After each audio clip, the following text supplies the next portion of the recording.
오늘은 그리스도 예수의 마음이라는 제목으로 하나님의 말씀 함께 나누겠습니다.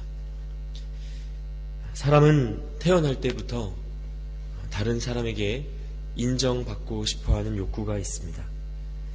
칭찬받으면 행복해하고요, 무시당하면 불행해합니다. 자녀들이 건강한 정신을 갖고 자라도록 하기 위해 반드시 필요한 것 중에 하나가 아이들의 행동에 대한 구체적인 칭찬이라고 합니다.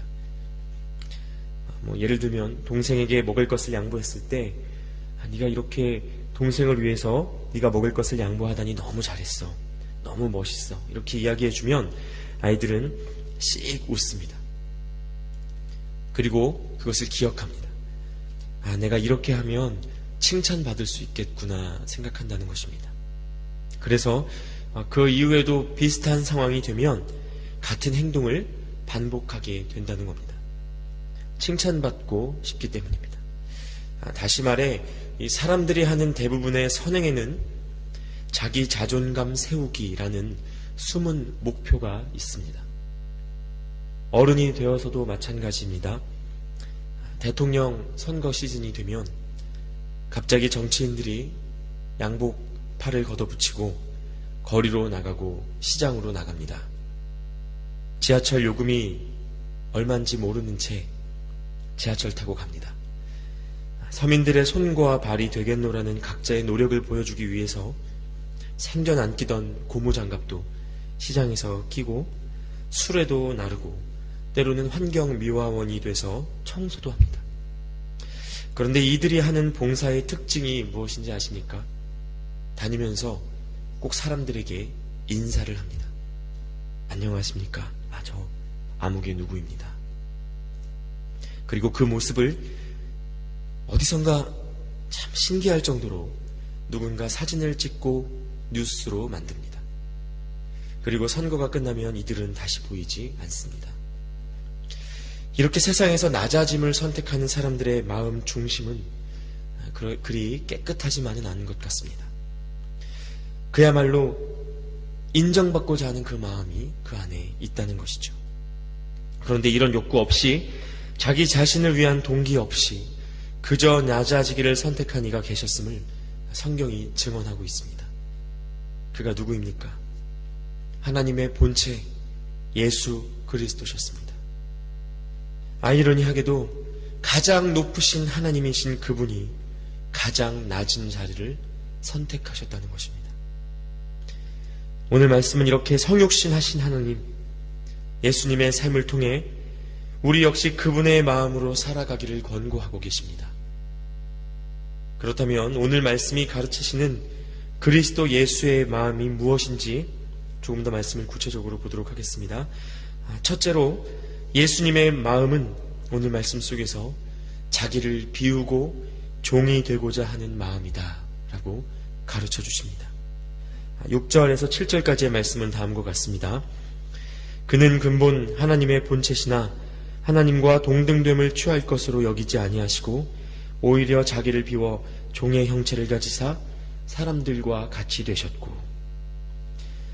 여러분, 이 모습은 예수님의 탄생에서부터 잘 드러납니다. 예수님은 하나님이셨으나 아기로의 탄생을 선택하셨습니다. 그리고 마구간 안에 말 밥그릇 안에 누우셨습니다.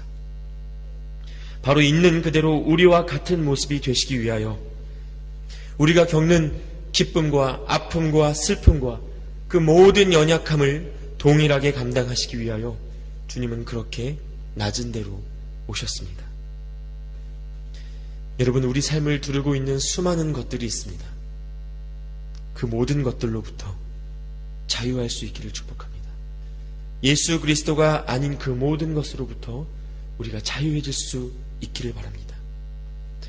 사람은 많이 가질수록, 더 높이 올라갈수록 쥔 손을 펴기가 어려워집니다. 그러나 우리가 서 있는 그 자리에서 언제든지 내려올 수 있는 그 마음이 중요하다는 것입니다. 어떻게 그럴 수 있습니까? 주신 분이 하나님이시요, 이 모든 삶이 은혜임을 기억할 때 가능한 일입니다. 내게 있는 그 모든 것이 은혜임을 알기에 나의 자격 없음을 생각하게 되는 것입니다. 받은 은혜보다 은혜 주신 분에게 주목하게 되는 것입니다.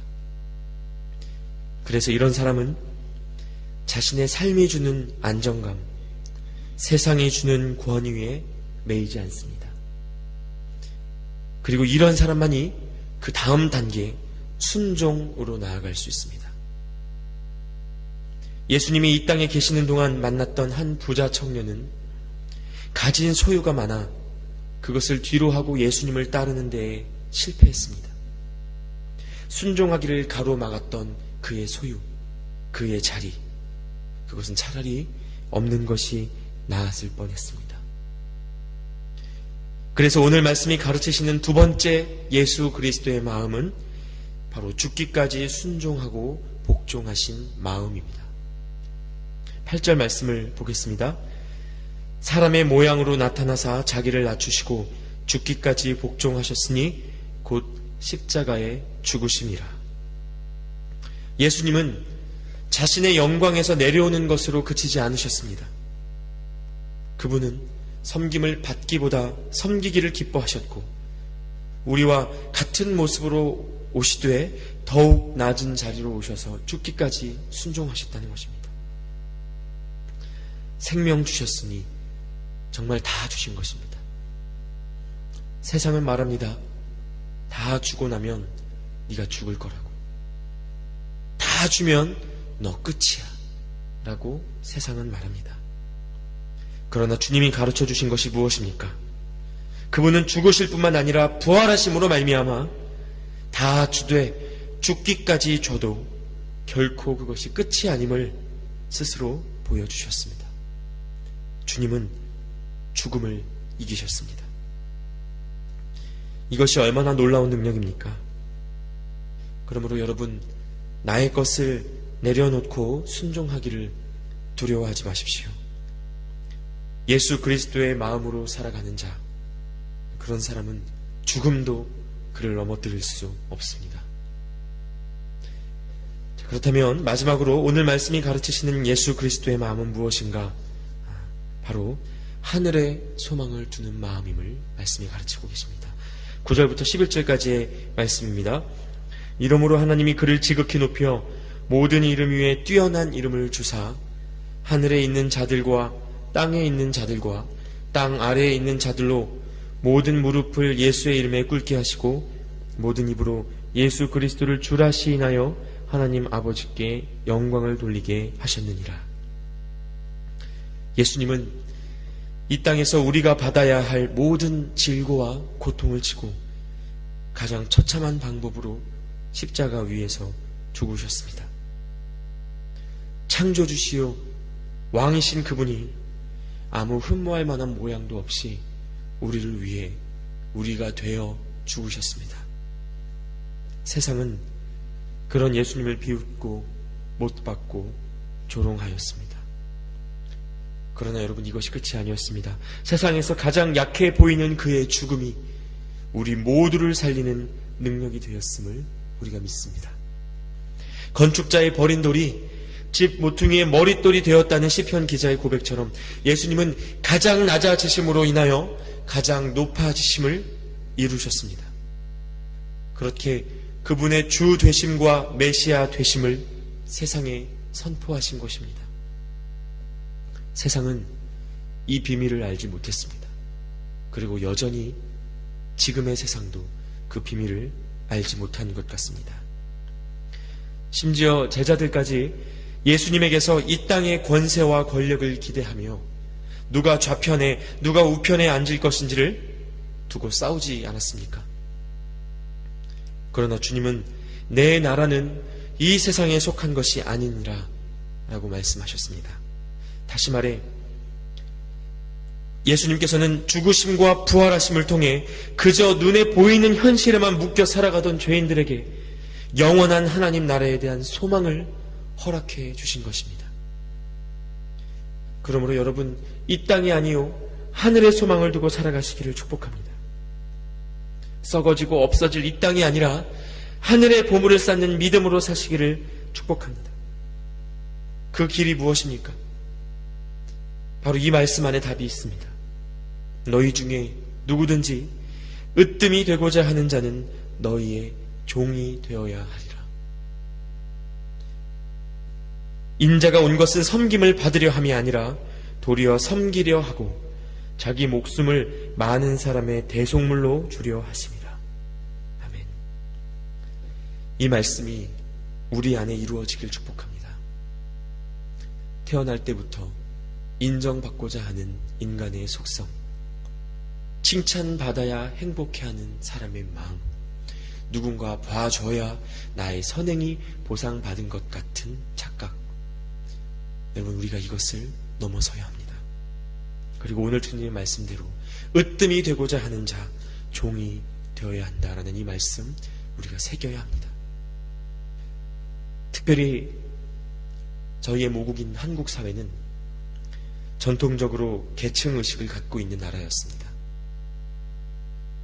우리는 수백 년 동안 신분차별을 당연시한 민족이었습니다.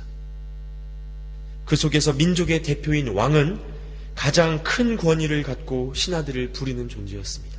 누군가 함부로 왕의 얼굴을 쳐다보기라도 하면 그가 어떻게 죽임당할지 모르는 역사를 거쳐왔다는 것입니다.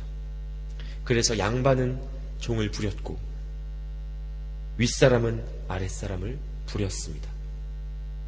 힘이 센 사람이 힘이 약한 사람에게 명령을 하면 힘이 약한 사람은 그 말을 들어야 했습니다.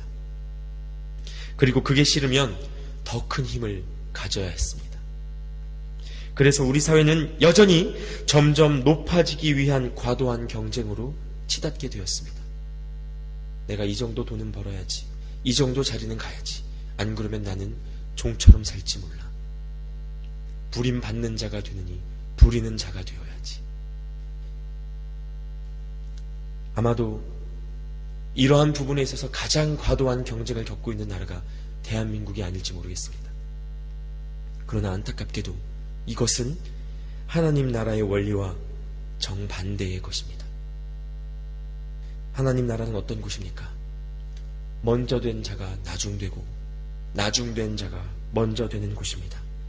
섬김을 받고자 하는 자가 먼저 섬기는 나라입니다. 물론 온전한 권위를 세우는 일은 너무나 중요합니다. 가정에서 아버지의 권위가 바로 서야 하고 어떤 공동체에서든 리더의 권위가 바로 서야 그곳에 하나님의 질서가 세워질 수 있습니다. 그것은 맞는 이야기입니다. 그러나 성경이 가르치는 그 권위가 무엇인가? 아버지의 권위, 리더의 권위라고 말할 때 그 권위가 무엇인가? 성경이 가르치는 권위는 굴림의 권위가 아니라 섬김의 권위라는 것입니다. 돌아오는 주일 저희 교회는 또 안수 집사님과 권사님들을 선출하는 투표를 앞두고 있습니다. 지난달에는 장로님들 투표도 있었지만 한국의 어떤 교회들을 보면 교회 직분자 선거 때 아주 뜨거운 선거운동이 있는 곳들이 있습니다. 제가 오늘 설교 초반에 말씀드렸던 그 정치인들의 모습처럼 갑자기 많이 보여지는, 열심히 선거운동을 하는 교회들이 보여지곤 합니다. 마음 깊이 섬기고자 하는 열정, 희생하고자 하는 마음의 열심 때문이라면 이것이 너무나 귀한 일일 겁니다. 내가 교회에서 받은 은혜가 너무나 많습니다. 이제는 내가 은혜를 나누는 자로 섬기고 싶습니다. 주님, 나도 섬기고 싶습니다. 나도 이 교회를 위하여 희생하는 자가 되고 싶습니다. 이 마음이라면 얼마나 아름다운 하나님의 나라이겠습니까? 그런데 안타깝게도 어떤 분들은 가만히 보면 종종 이 교회의 직분을 세상의 감투로 오해하시는 분들도 계신 것 같습니다. 하지만 오늘 주님이 가르쳐 주시는 바와 같이 교회의 정치는, 하나님 나라의 원리는 세상의 것과 같지 않습니다. 아무도 알아주지 않고 누가 기억하지 않아도 그저 이미 내가 받은 구원의 은혜로 잠잠히 섬기는 사람, 그가 진짜 권위 가진 자로 하나님께 인정받는 종이라는 것입니다. 소금은 물에 녹으면 보이지 않습니다. 그러나 없으면 짠맛을 잃고 물이 썩기 시작합니다. 만약 소금이 자신의 존재를 드러내고자 하여 응어리 진 채로 물에 녹지 않으려고 하면 어떻게 되겠습니까? 그 물이 생명력을 잃습니다. 그렇게 돼버린 바다가 있습니다. 바로 사해라는 바다입니다. 그곳에 있는 소금들은 녹지를 않아서 그 물이 죽게 되었습니다. 그러나 진짜 소금은 어떠합니까? 자기 자신이 녹아짐으로 물을 깨끗하게 지키지만 그 소금은 보이지 않습니다. 여러분, 주님은 우리를 세상의 소금으로 부르셨습니다. 부디 오늘 하루를 사는 동안에도 저와 여러분 모두가 그리스도 예수의 마음을 담기를 바랍니다. 내가 인정받지 못해도, 나의 섬김이 드러나지 않아도, 보이지 않아도 주님의 그 마음으로 낮아지기를 선택하고 주님의 뜻에 죽기까지 순종함으로 말미암아 하늘의 소망을 잃지 않는, 그리하여 참 섬김의 통로로 쓰임받는 여러분 모두가 되시기를 주님의 이름으로 축복합니다. 함께 기도하겠습니다.